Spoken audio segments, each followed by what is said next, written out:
আসসালামু আলাইকুম বন্ধুরা, দা রিয়াকশন বিডির পক্ষ থেকে আপনাদের সবাইকে ঈদের শুভেচ্ছা, ঈদ মুবারক। 2026 সালের ঈদের বহুল আলোচিত সিনেমা প্রিন্স মুক্তির প্রথম দিনেই শাকিব খানের প্রিন্স কেমন চলছে চলুন জেনে নেই। ঈদের প্রথম দিনেই প্রেক্ষাগৃহগুলোতে দর্শকদের উপচে পড়া ভিড় লক্ষ্য করা গেছে।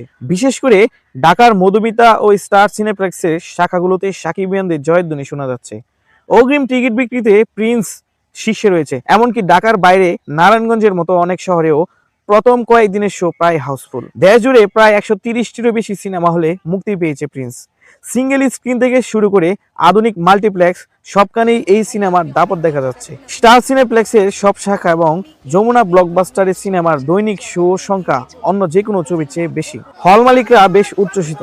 বগুড়ার মধুবন সিনেপ্লেক্সের মতো অনেক বন্ধ হয়ে যাওয়া হলো প্রিন্স সিনেমার হাত ধরে পুনরায় চালু হয়েছে। তারা বলছেন শাকিব খানের সিনেমার কারণে দীর্ঘদিন পর সাধারণ দর্শকরা আবার হলে ফিরছেন, যা লোকসান কাটিয়ে ওঠার আশা জাগাচ্ছে। শাকিব খানের প্রিন্স নিয়ে দর্শকরা কি বলছে?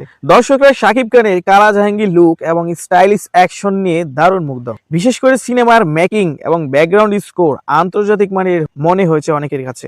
কিছু দর্শক অভিযোগ করছেন যে অ্যাকশন দৃশ্যে বেশি গুরুত্ব দিতে গিয়ে ইমোশনাল সিকোয়েন্স গুলো কিছুটা দুর্বল হয়েছে। বরাবরের মতো শাকিব খানের সিনেমা এবারও কি পাইরেসি শিকার হবে? পাইরেসি ঠেকাতে প্রযোজনা প্রতিষ্ঠান ও হল কর্তৃপক্ষ কঠোর অবস্থানে আছে। প্রতিটি হলের ভেতরে সিসিটিভি এবং বিশেষ টিম কাজ করছে। সোশ্যাল মিডিয়ায় পাইরেটেড ক্লিপ ছাড়লে তাৎক্ষণিক ব্যবস্থা নেওয়ার জন্য একটি সাইবার সিকিউরিটি টিম সার্বক্ষণিক মনিটরিং করছে। এই বছরও কিন্তু টিকিটের চড়া দাম নিয়ে কিছু দর্শক অভিযোগ করছেন। এছাড়া সোশ্যাল মিডিয়ায় অনেকের দাবি অ্যাকশন সিনে কারিগরি কাজে ছোটখাটো কিছু ভুল ছিল, যা আরো নিখুঁত হতে পারত। এই ঈদে প্রিন্সের সাথে মুক্তি পেয়েছে দম, রাক্ষস, বনলতা এক্সপ্রেস এবং প্রেসার কুকার। তবে স্ক্রিন সংখ্যা এবং হাইপের দিক থেকে প্রিন্স এখন পর্যন্ত অনেক এগিয়ে। বিশেষ করে অ্যাকশন ঘরানার হওয়ায় তরুণ দর্শকদের প্রথম পছন্দ হিসেবে রাজত্ব করছে শাকিবের এই ছবি। সব মিলিয়ে প্রিন্স এখন বক্স অফিসে ঝড়ের বেগে এগোচ্ছে।